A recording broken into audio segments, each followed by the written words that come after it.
Sir, യുദ്ധം തുടങ്ങിയതിനു ശേഷം Iran ഏറ്റവും കൂടുതൽ ഉന്നം വെച്ചതും ആക്രമിച്ചതും ഗൾഫ് രാജ്യങ്ങളെയാണ്. ഇറാൻ ഗൾഫ് രാജ്യങ്ങളെ ആക്രമിക്കുക, അതിനു പിന്നിലുള്ള ഒരു ചേതോവികാരം എന്താണെന്ന് ഇതുവരെ ആർക്കും വ്യക്തമായി ഉത്തരം പറയാൻ സാധിക്കാത്തൊരു വിഷയമാണ്.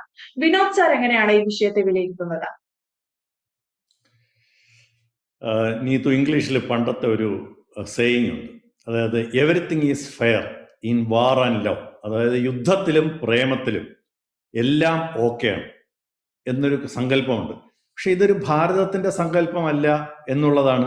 ഭാരതം പാകിസ്ഥാനെ ഓപ്പറേഷൻ സിന്ദൂർ സമയത്ത് ആക്രമിച്ചപ്പോൾ പോലും നമ്മൾ ചില ധാർമ്മികതകൾ വെച്ച് പുലർത്തിയിരുന്നു. പക്ഷേ പലപ്പോഴും നമ്മൾ വിദേശ രാജ്യങ്ങൾ തമ്മിലുള്ള യുദ്ധത്തിൽ ഇത്തരം ധാർമ്മികതകളൊന്നും പുലർത്താറില്ല എന്നുള്ളതാണ് കണ്ടുവരുന്നൊരു കാര്യം. നമുക്ക് അതിലേക്ക് വരാം. ഇപ്പോ അമേരിക്ക ഇസ്രായേലുമാണ് യുദ്ധത്തിന് തയ്യാറെടുത്തതും ആദ്യം ആക്രമിച്ചതും. അപ്പം നമുക്കറിയാം, അമേരിക്ക മാസങ്ങൾ കൊണ്ടുള്ള പ്രിപ്പറേഷനാണ്. അവരുടെ വിമാനവാഹിനി കപ്പലുകളാണ് അവരുടെ പ്രധാന യുദ്ധതന്ത്രത്തിന്റെ കേന്ദ്രം. അപ്പൊ ആദ്യം ഒരു വിമാനവാഹിനി കപ്പലിനെ ഗൾഫ് രാജ്യങ്ങൾക്ക് അടുത്തോട്ട് നീക്കി, രണ്ടാമത് വേറൊരെണ്ണം വന്നു. അങ്ങനെ അവരെല്ലാം നിലം ഒരുക്കി കഴിഞ്ഞതിന് ശേഷമാണ് അവര് ആക്രമണം തുടങ്ങിയെന്നുള്ളത് നാം മറക്കാൻ പാടില്ല. അതുപോലെ തന്നെ ഇസ്രായേലും വളരെ നാളത്തെ പ്രിപ്പറേഷൻ ഉണ്ടായിരുന്നു എന്ന് വേണം നമുക്ക് കരുതാൻ. എന്നുവെച്ചാൽ പലതും എന്നിട്ട് അവരാദ്യം ചെയ്തത് എന്താണ്? സാധാരണഗതിയിൽ ചെറിയ ചെറിയ തോതിലുള്ള യുദ്ധങ്ങളാണ് പലപ്പോഴും തുടങ്ങിക്കഴിഞ്ഞിട്ട് രക്ഷയില്ല എന്നുണ്ടെങ്കിൽ അവര് മേളിലോട്ട് ആക്രമണം നടത്തും. ആ യുദ്ധം ആരാണോ നയിക്കുന്നത് അവരെ ഉന്മൂലനം ചെയ്യാനുള്ള ശ്രമങ്ങൾ നടത്തും. ഇങ്ങനെയൊക്കെയാണ് സാധാരണഗതിയിലൊക്കെ സംഭവിക്കുക. അല്ലാതെ ആദ്യം തന്നെ ഇപ്പോ രണ്ട് രാജ്യങ്ങൾ തമ്മിൽ യുദ്ധം ഉണ്ടാകുകയാണെങ്കിൽ മറ്റേ രാജ്യത്തിന്റെ തലവനെ ആക്രമിച്ച് വധിക്കുന്ന പങ്ക് പൊതുവെ നമ്മൾ കണ്ടിട്ടില്ല. പക്ഷെ ഇത്തവണ എന്താണ് സംഭവിച്ചത്? ഈ ഇസ്രായേലും പിന്നെ US-ഉം അല്ലെങ്കിൽ അമേരിക്കയും ആദ്യം ചെയ്തത് ഒരു ഡീക്യാപിറ്റേഷൻ സ്ട്രൈക്ക് എന്നാണ് പറയുന്നത്. അതായത് അവരുടെ പരമോന്നത നേതാവായ ഇറാന്റെ പരമോന്നത നേതാവായ ആയത്തുള്ള അൽ ഖമേനി, അദ്ദേഹത്തെയും അദ്ദേഹത്തിന്റെ ഏകദേശം 40ഓളം വരുന്ന, ഇതിപ്പം അമേരിക്കയും ഇസ്രായേലും പറയുന്ന കണക്കാണ്, എത്ര പേര് മരിച്ചു എന്ന് ദൈവത്തിന് മാത്രമേ അറിയാവൂ, അല്ലെങ്കിൽ ഇറാന് മാത്രമേ അറിയൂ. ഒറ്റയടിക്ക് അപ്രതീക്ഷിതമായി ആദ്യത്തെ അറ്റാക്ക് തന്നെ അവിടെയാണ്. ഏകദേശം 30-40 ബോംബുകൾ അതിന് ചുറ്റുവട്ടത്തായിട്ട് അവരെ മുഴുവൻ ഒരു കാരണവശാലും അവർ രക്ഷപ്പെടാതിരിക്കാൻ വേണ്ടി, അവരെ നശിപ്പിക്കാൻ വേണ്ടി, അതായിരുന്നു ആദ്യത്തെ സ്ട്രൈക്ക്. അതിനകത്ത് അവർ ഉദ്ദേശിച്ച കാര്യം നടക്കുകയും ചെയ്തു. ആദ്യത്തെ അവർ ഉദ്ദേശിച്ച കാര്യം നടന്നു. ഇങ്ങനെ വന്നു കഴിയുമ്പോൾ ഇറാന്റെ മുന്നിൽ എന്താണ് പോംവഴി? നമ്മൾ 2-3 കാര്യങ്ങൾ ഇതിനെക്കുറിച്ച് ചിന്തിക്കേണ്ടതുണ്ട്. ഞാനൊരു സ്ട്രാറ്റജീഷ്യൻ എന്ന നിലയിൽ നീതുവുമായിട്ട് ഒരു ചർച്ച നടത്താൻ പോവുകയാണ്, അല്ലെങ്കിൽ ഒരു പ്രത്യേക കാര്യത്തിന് വേണ്ടി ചർച്ച നടത്താൻ പോവുകയാണെന്ന് വെച്ചോളൂ. ഞാൻ നീതുവിനെ തന്നെ നശിപ്പിച്ചു കഴിഞ്ഞാൽ പിന്നെ ഞാൻ ആരോട് ചർച്ച ചെയ്യും എന്നുള്ളൊരു വലിയ പ്രശ്നം ഉണ്ട്. ഇതിപ്പോ നീതുവും ഞാനും പറഞ്ഞ ഒരു എക്സാമ്പിൾ പറഞ്ഞു എന്നുള്ളത്. ഒരു സംഘടന അടുത്ത സംഘടനയുടെ ആയിട്ട് ഒരു ചർച്ച നടക്കാനുള്ള പ്ലാൻ ഉണ്ട്. ചർച്ചകൾ നടന്നുകൊണ്ടിരിക്കുകയാണ്. ഞാൻ അതിനിടയിൽ ഒരു പണി ഒപ്പിക്കുന്നു. ആ അപ്പുറത്തെ സംഘടനയുടെ അല്ലെ നീതുവിന്റെ സംഘടനയുടെ തലവനെ തന്നെ ഞാൻ തലവനെ ഇല്ലാതാക്കി കഴിഞ്ഞാൽ പിന്നെ ഞാൻ ആരുമായിട്ടും ചർച്ച ചെയ്യും എന്നുള്ള ഒരു വലിയ പ്രശ്നമുണ്ട്. ഇവിടെ ഒരു പക്ഷേ അമേരിക്കയ്ക്കും ഇസ്രായേലും അത് പരിഗണിച്ചിരുന്നോ എന്നുള്ളത് വലിയ ഒരു ചോദ്യചിഹ്നമാണ്. ചിലപ്പോൾ അവർ പരിഗണിച്ചിട്ടുണ്ടായിരിക്കാം. എന്തായാലും ആ ഡീക്യാപിറ്റേഷൻ സ്ട്രൈക്ക്, അതായത് അവരുടെ പരമോന്നത നേതാവിനെയും മത നേതാവിനെയും ബാക്കി പലരെയും ഒറ്റയടിക്ക് ഇല്ലാതാക്കി കഴിഞ്ഞപ്പോൾ ഇതിന്റെ നിയന്ത്രണം, ഒരുപക്ഷെ ഇത്തരം ഒരു പ്രശ്നം അവർ നേരത്തെയും പ്രതീക്ഷിച്ചിട്ടുണ്ടായിരിക്കാം. ഒരുപക്ഷെ അദ്ദേഹത്തെ ആക്രമിക്കുമെന്നും അങ്ങനെ ആക്രമിച്ചാൽ എന്ത് ചെയ്യണമെന്നുള്ള അടുത്ത ലൈൻ ഓഫ് അറ്റാക്ക് എന്തായിരിക്കണം എന്നൊക്കെ അവർ നേരത്തെ മറ്റുള്ളവർക്ക് നിർദ്ദേശം കൊടുത്തിട്ടുണ്ടായിരിക്കാം. ആ നിർദ്ദേശം അനുസരിച്ച് അവർ കൃത്യമായിട്ട് പ്രവർത്തിച്ചു എന്ന് വേണം നമുക്ക് കരുതാൻ. കാരണം എന്ന് പറഞ്ഞാൽ ഒരുപക്ഷെ ഈ അമേരിക്കയും ഇസ്രായേലും വിചാരിച്ചത് ഈ ഏറ്റവും ഉയർന്ന തലവനെ അല്ലെങ്കിൽ അതിന്റെ പ്രധാനപ്പെട്ട 30-40 പേരെ ഇല്ലാതാക്കി കഴിഞ്ഞാൽ പിന്നീട് ചർച്ചകൾ ഉണ്ടാകും, ഉടൻ ഇറാൻ കീഴടങ്ങും എന്ന് ഒരുപക്ഷെ ഇസ്രായേലോ US-ഓ കരുതിയിരുന്നുവെങ്കിൽ അവർക്ക് തെറ്റുപറ്റി. അതിൻ്റെ തൊട്ടടുത്ത സംവിധാനങ്ങൾ അല്ലെങ്കിൽ ആരെയൊക്കെ എന്തൊക്കെ ഏൽപ്പിച്ചിരുന്നോ അവർ കൃത്യമായി ചെയ്തു. ഇനി നീത്ത് ചോദിച്ച ഒരു വളരെ പ്രസക്തമായ കാര്യം, ഈ പ്രശ്നം ഇറാനും അമേരിക്കയും ഇസ്രായേലും തമ്മിലാണല്ലോ. എന്തിന് ഗൾഫ് രാജ്യങ്ങളെ ആക്രമിച്ചു എന്നുള്ളത് വളരെ ന്യായമായ ഒരു ചോദ്യമാണ്. ഇവിടെയാണ് ഞാൻ നേരത്തെ പറഞ്ഞല്ലേ, everything is fair in war and love എന്നൊരു സങ്കല്പം വരിക. എന്താണ് അമേരിക്കയ്ക്കുള്ള ഓപ്ഷൻ, എന്താണ് ഇസ്രായേലിനുള്ള ഓപ്ഷൻ? അത് ഇറാനില്ല. അമേരിക്കയ്ക്ക് വേണമെങ്കിൽ അമേരിക്കയിൽ ഇരുന്നുകൊണ്ട് തന്നെ ഇറാനെ ആക്രമിക്കാൻ പറ്റുന്ന വിധത്തിലുള്ള മിസൈലുകളുണ്ട്. ഇസ്രായേലിൽ ഇരുന്നുകൊണ്ട് തന്നെ ഇറാനെ ആക്രമിക്കാനുള്ള സംവിധാനങ്ങളുണ്ട്.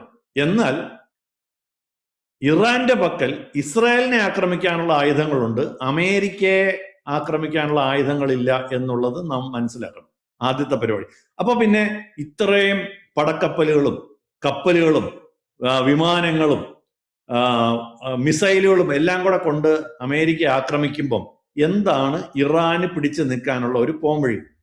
ഇറാൻ ചെയ്യാവുന്നത് ഇസ്രായേലിനെ ആക്രമിക്കാം. അപ്പോഴും അമേരിക്കയ്ക്ക് ഒന്നും സംഭവിക്കുന്നില്ല എന്ന് നാം തിരിച്ചറിയണം. അമേരിക്കയുടെ കപ്പലുകളിൽ നിന്ന് ആക്രമണം തുടരും. അതിനാണ് അവർക്കറിയാം, അവരുടെ ചുറ്റിനും ഇറാന്റെ ചുറ്റിനും അമേരിക്ക ഗൾഫിൽ ഒരുപക്ഷെ UAE ഒഴിച്ച് ബാക്കിയുള്ള അത് സൗദി അറേബ്യ ആയിക്കോട്ടെ, ബഹ്റിൻ ആയിക്കോട്ടെ, ഖത്തർ ആയിക്കോട്ടെ, ഒമാൻ ആയിക്കോട്ടെ, മറ്റ് പല രാജ്യങ്ങളിലും അമേരിക്കയ്ക്ക് വലിയ സൈനിക താവളങ്ങളുണ്ട്. ചിലത് ആർമിയുടെയാണ്, ചിലത് നേവിയുടെയാണ്, ചിലത് ഇപ്പൊ ബഹ്റിനിലുള്ളത് നേവിയുടെയാണ്, ഖത്തറിലുള്ളത് എയർഫോഴ്സാണ്. അപ്പൊ കഴിഞ്ഞ തവണ തന്നെ ഏകദേശം 9 മാസത്തിന് മുൻപ് നടന്ന അറ്റാക്കിൽ തന്നെ അവർ കൃത്യമായിട്ട് അവിടേക്ക് നമുക്കറിയാം, അമേരിക്കയുടെ ഖത്തർ വിമാനത്താവളം അമേരിക്ക ഇറാനെ ആക്രമിച്ചു കഴിഞ്ഞപ്പം അമേരിക്കയുടെ ഖത്തറിലെ വിമാനത്താവളങ്ങൾ ആക്രമിച്ച് അതോടുകൂടി അന്ന് യുദ്ധം നിന്നു. ഇത് ഇറാന് കൃത്യമായിട്ട് അറിയാം. അതുകൊണ്ട് സ്വാഭാവികമായും ഗൾഫ് രാജ്യങ്ങളിലുള്ള അമേരിക്കൻ താവളങ്ങളെ ആദ്യം ഉന്നം വെച്ചു എന്നുള്ളതാണ് എനിക്ക് ഇതിനകത്ത് തുടക്കത്തിൽ പറയാനുള്ളത്. നീതു. എന്തായാലും സാർ സൂചിപ്പിച്ചതുപോലെ ഇറാൻ ഈ രീതിയിൽ ഇത്തരം ഒരു കാര്യം മനസ്സിൽ കണ്ടുകൊണ്ടാണ് ഗൾഫ് രാജ്യങ്ങളെ ഉന്നം വെച്ചത് എന്നത് വളരെ വ്യക്തമാണ്. പക്ഷേ ഒരൊറ്റ ചോദ്യം കൂടെ ഈ വിഷയത്തിൽ എനിക്കുണ്ട്. ഗൾഫ് രാജ്യങ്ങൾ ഏത് രീതിയിൽ ഇതിനെതിരെ പ്രതികരിക്കാനാണ് ഇനി അങ്ങോട്ട് സാധ്യത? കാരണം ഇന്ന് കാലത്ത് ബഹ്റൈനിൽ ഒരു സ്ത്രീ കൊല്ലപ്പെട്ടിട്ടുണ്ട്, അതുപോലെ കുട്ടികൾ ഉൾപ്പെടെയുള്ളവർക്ക് പരിക്കേറ്റിട്ടുണ്ട്. അബുദാബിയിൽ കഴിഞ്ഞ ദിവസം നടന്ന ഡ്രോൺ ആക്രമണം, അതിന്റെ വാർത്തകളൊക്കെ നമ്മൾ കണ്ടതാണ്. UAE പ്രസിഡന്റും പ്രധാനമന്ത്രിയും ഇരുവരും തമ്മിൽ ഒരു കൂടിക്കാഴ്ച നടന്നിട്ടുണ്ട്. ഷെയ്ഖ് ഹംദാൻ ഈ വിഷയത്തിൽ എന്ത് നിലപാടെടുക്കുമെന്ന് UAE ഉൾപ്പെടെ നോക്കി കാണുന്നുണ്ട്. പ്രവാസികളുടെ ഉള്ളിൽ ഒരു ഭീതിയില്ലാതെ നോക്കുന്നത് ആ രാജ്യമാണ്. ഇതൊക്കെ നിൽക്കുന്നുണ്ടെങ്കിൽ കൂടി ഗൾഫ് മേഖല അതിരൂക്ഷമായ ഒരു പ്രതിസന്ധിയിലേക്ക് പോവുകയാണോ എന്നതൊരു ചോദ്യമാണ്. അതിന്റെ കൂടെ തന്നെ ചേർത്ത് ചോദിക്കാവുന്ന മറ്റൊരു ചോദ്യം, ഗൾഫ് എങ്ങനെ ഈ വരുന്ന ഒരു പ്രതിസന്ധിയെ ഗൾഫ് എങ്ങനെ തരണം ചെയ്യും? ഈ പ്രതിസന്ധി തന്നെയാണ് ഇറാൻ ഉദ്ദേശിച്ചെന്നുള്ളതാണ് നാം ആദ്യം മനസ്സിലാക്കേണ്ടത്. ഞാൻ ചോദിക്കട്ടെ, എങ്ങനെയാണ് ഇറാന് അവരെ ആക്രമിക്കുന്ന അമേരിക്കയെ മുട്ടിൽ അല്ലെങ്കിൽ ഒരു ഡിസ്കഷൻ ടേബിളിലോട്ട് കൊണ്ടുവരാൻ പറ്റുക? നമുക്കറിയാം ട്രംപിന്റെ സ്വഭാവം എന്താണ്. അപ്പൊ ട്രംപ് ആദ്യം പറഞ്ഞ എന്താണ്? ഇറാനെ ഞങ്ങൾ ഇല്ലാതാക്കും. ഇസ്രായേൽ പറഞ്ഞ എന്താണ്? ഇറാനെ ഞങ്ങൾ യുദ്ധം തുടങ്ങിയാൽ തുടച്ചു നീക്കും. ഇങ്ങനെയൊക്കെയാണ് അവർ പറഞ്ഞത്. അപ്പം ഇറാന്റെ കയ്യിൽ എന്താണ് മാർഗം? ഒന്ന്, ഇസ്രായേലിലോട്ട് ആക്രമണങ്ങൾ അയക്കാം. ന്യായമായും ഇസ്രായേൽ എന്ന് പറയുന്ന ഒരു ചെറിയ പ്രദേശമാണ്. അവിടേക്ക് ഒരു ബോംബ് വീഴാതിരിക്കാൻ, അല്ലെങ്കിൽ ഒരു മിസൈൽ വീഴാതിരിക്കാൻ, ഡ്രോൺ വീഴാതിരിക്കാൻ വേണ്ടി അമേരിക്ക അതിന് ചുറ്റിനും കപ്പലുകൾ നിർത്തിയിട്ടുണ്ട്. അവരുടെ എല്ലാ സംവിധാനങ്ങളും ഇസ്രായേലിനെ പ്രൊട്ടക്ട് ചെയ്യാനായിരിക്കും സ്വീകരിക്കുക. അത് ഒരുപക്ഷെ വിജയിക്കുകയും ചെയ്യും. കാരണം ഇസ്രായേൽ എന്ന് പറഞ്ഞാൽ വളരെ ചെറിയ ഒരു സ്ഥലമാണ്, ഇറാൻ വലിയ ഒരു രാജ്യമാണ്. അപ്പോഴാണ് ഇറാന്റെ തന്ത്രം വർക്ക് ചെയ്യുന്നത്. ഇറാൻ എന്ത് ചെയ്തു? അവർക്ക് തടയാൻ പറ്റാത്ത വിധത്തിൽ വളരെ വ്യാപകമായ സ്ഥലങ്ങളിലുള്ള US സൈനിക താവളങ്ങൾ ആദ്യം ആക്രമിച്ചു. അവിടെ കൊണ്ട് നിന്നില്ല. നമുക്ക് മനസ്സിലാവും ഈ സൈനിക താവളങ്ങളാണ് ആക്രമിച്ചത്. പക്ഷെ അതുകൊണ്ട് മാത്രം കാര്യമില്ല. ഇറാൻ വിപുലമായ ആക്രമണം എവിടെയെന്ന് പ്രതീക്ഷിക്കാത്ത വിധത്തില് ഫ്ലാറ്റുകളില്, എണ്ണപ്പാടങ്ങളില് ഒക്കെ ആക്രമണം അഴിച്ചു വിട്ടാൽ മാത്രമേ അമേരിക്കയ്ക്ക് അതിനെ ഇഫക്റ്റീവായിട്ട് പ്രതിരോധിക്കാൻ പറ്റാതെ വരികയുള്ളൂ. എന്തിനാണ് ഗൾഫ് രാജ്യങ്ങൾ ഈ അമേരിക്കയ്ക്ക് അവിടെ താവളങ്ങൾ ഒരുക്കി കൊടുത്തിരിക്കുന്നത്? തങ്ങൾക്ക് വലിയ ആയുധ സംവിധാനങ്ങളില്ലെന്നും തങ്ങൾക്ക് വലിയ ശക്തമായ ആർമി ഇല്ലെന്നും തങ്ങൾ വളരെ കാശുള്ള രാജ്യമാണെന്നും കൃത്യമായി ഗൾഫ് നാടുകൾക്കറിയാം. അപ്പൊ അമേരിക്കയുടെ വാഗ്ദാനം എന്താണ്? നിങ്ങളെ ആരെങ്കിലും ആക്രമിക്കുകയാണെങ്കിൽ ഞങ്ങൾ നിങ്ങളെ പ്രതിരോധിക്കാം. ഇത് പറഞ്ഞിട്ടാണ് അമേരിക്ക അവിടങ്ങളിലൊക്കെ താവളങ്ങൾ ഒപ്പിച്ചു വെച്ചിരിക്കുന്നത്. നമുക്ക് അമേരിക്കയ്ക്ക് എന്തോരം താവളങ്ങളാണ് ഈ ഗൾഫ് രാജ്യങ്ങളിലുള്ളത്. അത് ഈ വാഗ്ദാനം പൊള്ളയാണെന്ന് ഗൾഫ് രാജ്യങ്ങളെ ബോധ്യപ്പെടുത്തിയാൽ മാത്രമേ ഈ വാഗ്ദാനത്തിന്റെ പ്രസക്തിയില്ലായ്മ അവർക്ക് മനസ്സിലാവുള്ളൂ, ഗൾഫ് രാജ്യങ്ങൾക്ക് മനസ്സിലാവുള്ളൂ. അങ്ങനെ വരുമ്പോൾ ഗൾഫ് രാജ്യങ്ങൾ എത്രയും പെട്ടെന്ന് യുദ്ധം അവസാനിപ്പിക്കാൻ അമേരിക്കയുടെ പുറത്ത് സമ്മർദ്ദം ചെലുത്തും. ഇതിനാണ് നമ്മൾ എല്ലാവരും ചോദിക്കൂലേ, എന്തിനാണ് ഗൾഫ് രാജ്യങ്ങളെ ഇങ്ങനെ ആക്രമിച്ചത്? നിരപരാധികളായിരുന്ന ഗൾഫ് രാജ്യങ്ങളെ ആക്രമിച്ചത്. ഗൾഫ് രാജ്യങ്ങൾ അത്ര നിരപരാധികളാണോ എന്ന് ചോദിച്ചാൽ നിരപരാധികളല്ല. അവര് ഈ അമേരിക്കയ്ക്ക് അവിടെ താവളം കൊടുക്കുമ്പോൾ നമ്മൾ പണ്ട് പറയാറില്ലേ, ഒട്ടകത്തിന് സ്ഥലം കൊടുക്കുമ്പോൾ നമ്മളൊന്ന് ആലോചിക്കണമെന്ന് നമ്മൾ പറയില്ലേ. അതുകൊണ്ടാണ് ഇപ്പൊ എന്താണ് ഗൾഫ് രാജ്യങ്ങൾ ആലോചിക്കുന്നത്? ശരിക്കും പറഞ്ഞാൽ ഞങ്ങൾക്ക് അവരുമായിട്ട് വലിയ പ്രശ്നമൊന്നുമില്ല. ഓഫ് കോഴ്സ് ഇറാനിൽ ഷിയ മുസ്ലിംസ് ആണ്. ബാക്കി ഈ പറയുന്ന സൗദി അറേബ്യയുടെ നേതൃത്വത്തിൽ ബാക്കിയുള്ള എല്ലാ ഗൾഫ് രാജ്യങ്ങളിലും സുന്നികളാണ്.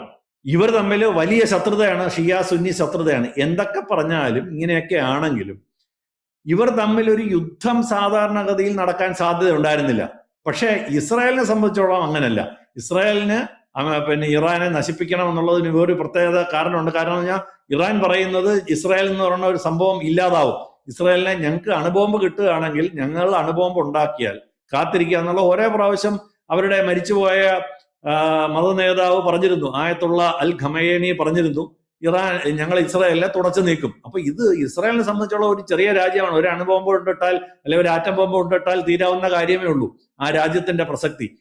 ഇറാൻ അങ്ങനല്ല, ഇറാൻ വലിയൊരു രാജ്യമാണ്. അപ്പോ ഒരു കാരണവശാൽ ഇറാന് അണുബോംബ് ഉണ്ടാക്കാൻ പാടില്ല, ആറ്റം ബോംബ് ഉണ്ടാക്കാൻ പാടില്ല എന്നുള്ളത് ഇസ്രായേലിന്റെ വളരെ പ്രധാനപ്പെട്ട ഒരു കാര്യമാണ്. അതിലേക്ക് അവർ അമേരിക്കയെ തന്ത്രപൂർവ്വം വലിച്ചു കൊണ്ടുവന്നു. ട്രംപ് ഈ പറയുന്ന ട്രംപ് വിടുവായത്തം പറഞ്ഞ് ഇങ്ങനെ ചെയ്തുകൊണ്ട് ട്രംപിന് അത് ചെന്ന് അവരുടെ വലയിൽ, ഇസ്രായേൽ ഒരുക്കിയ വലയിൽ ചെന്ന് ട്രംപ് ചാടി എന്നുള്ളതാണ് കാര്യം. അപ്പൊ അതുകൊണ്ടാണ് ഗൾഫില് അവര് ആദ്യം ഫ്ളാറ്റുകൾ ആക്രമിച്ചു, വിമാനത്താവളങ്ങൾ ആക്രമിച്ചു. കാര്യം ഗൾഫ് എന്ന് പറയുന്നത് ഓയിൽ കൺട്രികൾ മാത്രമല്ല, വളരെ പ്രധാനപ്പെട്ട ഇപ്പൊ ദുബായ് എന്നൊക്കെ പറയുന്ന വളരെ ലോകത്തിന്റെ തന്നെ ഒരു ബിസിനസ് ഹബ്ബാണ്.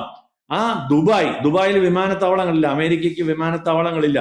പക്ഷെ എന്നിട്ടും ഏറ്റവും കൂടുതൽ മിസൈലുകളും ഡ്രോണുകളും വന്നിരിക്കുന്നത് ദുബായിലോട്ടാണ്. എന്താണ് അതിന് കാരണം?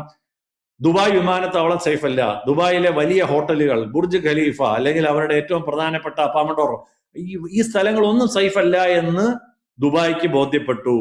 ഇതെത്രയും പെട്ടെന്ന് ഈ ആക്രമണം, ഇവർ തമ്മിലുള്ള യുദ്ധം നിർത്തിയാലേ തങ്ങൾക്ക് സ്വൈരമായി ജീവിക്കാൻ പറ്റുള്ളെന്ന് ഓരോ ഗൾഫിലെ രാജ്യത്തിന്റെ തലവന്മാർക്കും ബോധ്യമായി. ന്യായമായും അവർ ഒന്നുകിൽ അടുത്ത പ്രാവശ്യം എത്രയും പെട്ടെന്ന് അമേരിക്ക അവിടെ നിന്ന് ഒഴിഞ്ഞു പോകണമെന്ന് പറയും, ഇല്ലെന്നുണ്ടെങ്കിൽ അമേരിക്ക തൽക്കാലം എത്രയും പെട്ടെന്ന് യുദ്ധം നിർത്തണമെന്ന് ആവശ്യപ്പെടും. ഈ അമേരിക്കയെ അകത്ത് കയറ്റിയതിന് ഗൾഫ് രാജ്യങ്ങൾ കൊടുക്കേണ്ടി വന്ന വിലയാണ് ഇറാന്റെ ആക്രമണം. അത് നമുക്ക് ഇറാനെ പൂർണ്ണമായിട്ടും അങ്ങനെ കുറ്റം പറയാൻ പറ്റില്ല. കാരണം ഇറാന് വേറെ മാർഗമൊന്നുമില്ല. ഇറാന്റെ സർവൈവലിന്റെ പ്രശ്നമാണത്. ഈ യുദ്ധം ഇങ്ങനെ നീണ്ടുപോയി കഴിഞ്ഞാൽ, ഇത് ചെയ്യാതിരുന്നുവെങ്കിൽ ഇതിങ്ങനെ കാലാകാലങ്ങൾ നീണ്ടുപോകും. അവസാനം ഇറാൻ എന്നൊരു പ്രദേശത്തെ അവർ ബോംബിട്ട് നശിപ്പിക്കും. നമുക്ക് ഇസ്രായേലില് ഗാസയോട് ഏത് തരത്തിലാണ് ഈ യുദ്ധം ചെയ്തതെന്ന് നമുക്കറിയാവുന്നതാണ്. അമേരിക്ക അണുബോംബ് ഇട്ട രാജ്യമാണ്, എന്നിട്ടാണ് അണുബോംബിനെതിരായിട്ട് സംസാരിക്കുന്നത് നമ്മൾ ആലോചിക്കണം. അപ്പൊ ഒരു അവസരം ഒത്തു കിട്ടിയാൽ അമേരിക്ക ഇസ്രായേലും ഇറാനെ തീർക്കും. അപ്പൊ അതിന് അവർക്കുള്ള പോം വഴി എന്ന് പറയുന്നത് ഇവരെ ഈ ഹോസ്റ്റേജ് കൺട്രീസ് ആക്കിക്കൊണ്ട് ഇവരെ കൊണ്ട് പറയിക്കുക. അല്ലെ രാജ്യങ്ങൾക്ക്, ഇപ്പൊ ഇത് എല്ലാ രാജ്യങ്ങൾക്കും പ്രശ്നമാണ്. ഇപ്പൊ തന്നെ നമുക്കറിയാം, ഹോർമൂസ് കടലിടുക്ക് ബ്ലോക്ക് ചെയ്തു. ഈ ഹോർമൂസ് കടലിടുക്കിൽ കൂടെയാണ് ഗൾഫ് രാജ്യങ്ങളിൽ നിന്നല്ലേ ലോകത്തിന്റെ എണ്ണയുടെ 20% അതുവഴിയാണ് പോണേ. ഓൾറെഡി നമ്മുടെ നാട്ടില് ഗ്യാസിന് വില കൂടി, പെട്രോളിന് വില കൂടും പെട്രോളിന് തൽക്കാലം വില കൊടുത്തില്ലേ, പക്ഷെ ഏത് നിമിഷവും കൂടാം. എഞ്ചിൻ ഓയിലുകൾക്ക് വില കൂടി. ഈ നമുക്കറിയാം, അടുത്ത കാലത്തായിട്ട് ഗൾഫ് ഈ മോദി സർക്കാർ വന്നതിന് ശേഷം സിലിണ്ടറൊക്കെ ബുക്ക് ചെയ്താൽ അടുത്ത ദിവസം ബുക്ക് ചെയ്താൽ 3-ന്റെ ഒന്ന് കിട്ടുമായിരുന്നു. ഇന്നിപ്പോ വളരെ വ്യക്തമായിട്ട് പറഞ്ഞിട്ടുണ്ട്, ഒരു സിലിണ്ടർ ഉള്ള ഒരാളാണെങ്കിൽ നിങ്ങൾക്ക് ഒരു സിലിണ്ടർ കിട്ടി 25 ദിവസം കഴിഞ്ഞേ ബുക്ക് ചെയ്യാൻ പറ്റുള്ളൂ. 2 സിലിണ്ടർ ഉള്ള ആളാണെങ്കിൽ നിങ്ങൾക്ക് 30 ദിവസം കഴിഞ്ഞേ ബുക്ക് ചെയ്യാൻ പറ്റുള്ളൂ. ഹോട്ടലുകൾ, ഇന്ന് വന്ന വാർത്തയിൽ ബാംഗ്ലൂരുകളിലെ പല ഹോട്ടലുകളും അടച്ചുപൂട്ടൽ ഭീഷണിയിലാണ്. കാരണം അവിടെയൊക്കെയുള്ള നമ്മുടെ LPG ഗ്യാസ് സിലിണ്ടർ, വാണിജ്യാടിസ്ഥാനത്തിലുള്ള LPG ഗ്യാസ് സിലിണ്ടറുകൾ നിന്നുപോയി. അപ്പൊ ചുരുക്കം പറഞ്ഞാൽ ഈ യുദ്ധം എനിക്ക് വ്യക്തിപരമായി വലിയ നഷ്ടം ഉണ്ടായിട്ടുണ്ട് ഇൻവെസ്റ്റ്മെന്റിൽ. നമ്മുടെ ഇന്ത്യൻ സ്റ്റോക്ക് മാർക്കറ്റിലുള്ള നഷ്ടം താൽക്കാലികമാണോ അല്ലയോ എന്നുള്ളതൊക്കെ പിന്നത്തെ പ്രശ്നമാണ്. എന്തായാലും വലിയ നഷ്ടം ഉണ്ടായിട്ടുണ്ട്. അപ്പൊ ഇത് ലോകത്തെ എല്ലാവർക്കും വലിയ നഷ്ടം ഉണ്ടാക്കുന്ന ഒരു യുദ്ധമായി മാറിക്കഴിഞ്ഞു അത് ഓൾറെഡി. അപ്പൊ അതുകൊണ്ട് തന്നെ ഇറാന്റെ തന്ത്രം പയറ്റുന്നു, അമേരിക്കയുടെ തന്ത്രം പയറ്റുന്നു. ഇതിനകത്ത് നമുക്ക് ദുഃഖമുണ്ട്. ഇപ്പൊ ഒരുപക്ഷെ ഗൾഫിലുള്ള രാജ്യങ്ങൾക്കും ഇത് വേണ്ടിയിരുന്നില്ല എന്ന് ഇപ്പൊ തോന്നുന്നുണ്ടാവും. പക്ഷെ ഇതാണ് അതിന്റെ യാഥാർത്ഥ്യം. ഈ ഒറ്റ കാരണം കൊണ്ടാണ് യുദ്ധം ഈ ഗൾഫ് രാജ്യങ്ങളെ ആക്രമിച്ചത് കൊണ്ട് മാത്രമാണ് ഈ യുദ്ധം വേഗത്തിൽ അവസാനിപ്പിക്കാൻ പോകുന്നെങ്കിൽ അതിന് കാരണം. അല്ലെങ്കിൽ ഇറാനെ മുച്ചൂടും മുടിച്ചിട്ടേ ഇസ്രായേൽ യുദ്ധം നിർത്തുള്ളായിരുന്നു. ഞാൻ അമേരിക്കയുടെ കാര്യം പറയുന്നില്ല, ഇസ്രായേൽ യുദ്ധം നിർത്തുള്ളായിരുന്നു. ഇനിയിപ്പോ അമേരിക്ക ഇസ്രായേലിനെ കടിഞ്ഞാണിടുന്ന ഒരു സാഹചര്യം വരുമെന്നാണ് ഞാൻ പ്രതീക്ഷിക്കുന്നത്. അതാണ് നീതു എനിക്കിതേക്കുറിച്ച് പ്രാഥമികമായിട്ട് നമുക്ക് പറയാനുള്ളത്. എന്തായാലും സാർ സൂചിപ്പിച്ചതുപോലെ ഗൾഫ് മേഖലയിൽ ഒരു പ്രതിസന്ധി ഉണ്ടാകുമോ എന്നതൊരു വലിയ ചോദ്യം തന്നെയാണ്. അതിനുവേണ്ടിയാണ് ഇറാൻ ഇത്രയേറെ ആക്രമണം ഗൾഫ് മേഖലയിലേക്ക് അഴിച്ചുവിട്ടത് എന്നാണ് ഈ ചർച്ചയിൽ നിന്നും നമുക്ക് മനസ്സിലാക്കാൻ സാധിച്ചത്. വ്യക്തമാണ്. Thank you doctor Vinod B Nair. കൂടുതൽ വാർത്തകളും വിശേഷങ്ങളും നിങ്ങളിലേക്ക് എത്താൻ ABC മലയാളം സബ്സ്ക്രൈബ് ചെയ്യുക, ബെൽ ബട്ടണും അമർത്തുക.